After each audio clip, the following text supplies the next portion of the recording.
This webinar will focus on effective communication objectives, and those are to provide strategy to get to know your families, discuss ways to effectively build strong parent-teacher relationships, share possible events that can be helpful to offer in the schools, provide best practices for parent-teacher conferences, and share a parent toolkit that includes brochures, articles, and helpful websites.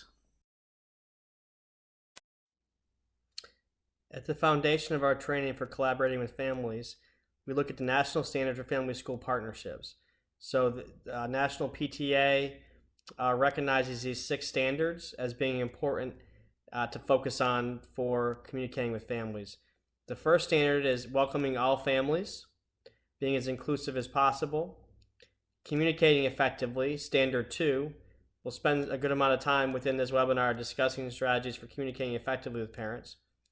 Standard 3, which is supporting student success, finding ways to support students both before, during, and after school. Standard 4, speaking up for every child. Standard 5, sharing power and finding the best way to have a balance between parents and educator support. And then Standard 6, collaborating with community. So understanding these standards work together, and that in themselves they can't lead to student success, but working together we can provide that support necessary at the school level.